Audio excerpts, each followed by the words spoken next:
A few months ago, I made an unboxing video about an iPhone that has since been made late driver. A refurbished iPhone SE that I bought from Musicbed for $280.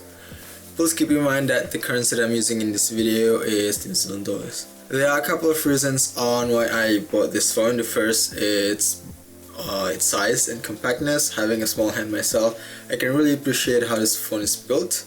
Simply no other new smartphone produced out there having a size like this iPhone.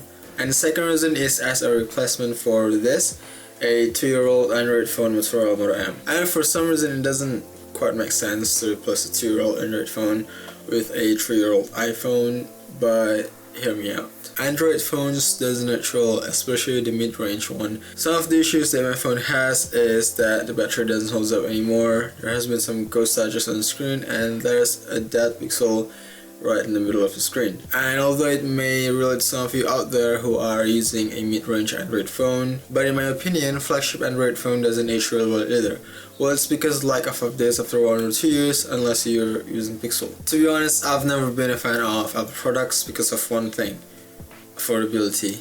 Let's just admit, Apple products are quite expensive, especially for people like me, and that's what been holding me to buy any Apple products in the past, but not until I look at the refurbished space of Apple products.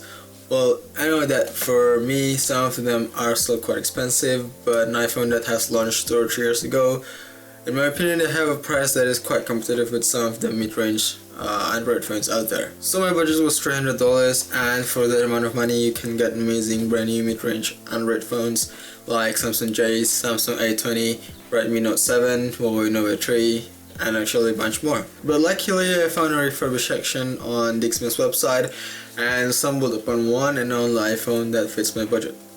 Listed on $269 with $10 on top for shipping, my mom was sad that I'm gonna buy this one. I just want to remind you out there who are looking for a refurbished device or a refurbished iPhone to make sure that you are buying from a well-known seller. They can give you a warranty for at least a year so that you can have peace of mind. The next thing I want to talk about is the pros and cons, but before that I want to run the spec sheet of the unit that I got here.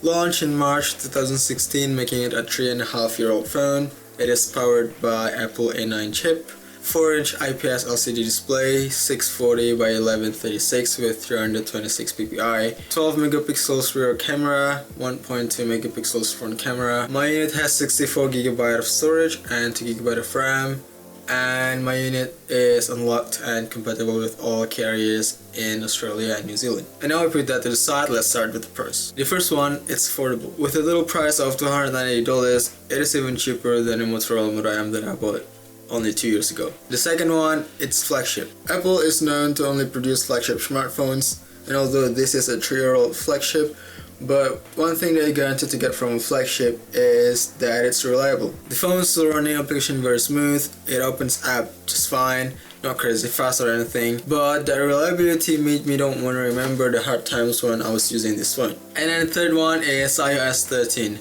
Yes, iPhone SE will be getting iOS 13 several weeks from now, and it's very exciting. This phone was launched with iOS 9 and it has been getting updates ever since. In my opinion, because Apple have a total control of iOS, that is also one of the reasons why most of its iPhone are edging quite real well, because Apple always push a software update every single year to most of its iPhone lineups so that every iPhone out there are keep updated. And yes, Apple has announced that the iPhone model from iPhone 6 and below will not gonna get this year's update, but as for now we can be relieved that the iOS 13 will be on this one. But this year's update might be the last one that this phone will ever see, so finger crossed on that. And now let's get with the cons. The first one is defects. My unit have a little scratch on its bottom part near the charging plug, and this is one of the things that you should aware or you should expect from a refurb iPhone. From grade A with a tiniest cosmetic defects, and then grade AB with a small to moderate cosmetic defects, which my phone was listed on, and then grade B with a very noticeable defects. But this thing actually doesn't bother me too much because I'm always putting my phone inside the case anyways, so any defects that's on its body is actually pretty much hidden. And then the second one is battery. This is another thing that you should expect from a refurb device. Don't get me wrong, the battery still holds up pretty well, it's still getting that 3 hours screen on time on average, but what I'm talking about is the battery health. So my unit was on 90% when the first time I got it, and then it has now dropped to 87% for after a few months. So I'm expecting to replace my battery after a year or something, because Apple have recommended us to replace our battery when our battery health hits below 80%. The conclusion is I am very happy with what I get. This phone is very reliable and so far I haven't run into any problem. I know, I almost forgot to talk about the camera. Well, the camera, taking pictures is fine for 2019, is very adequate for social medias. That's all I can say.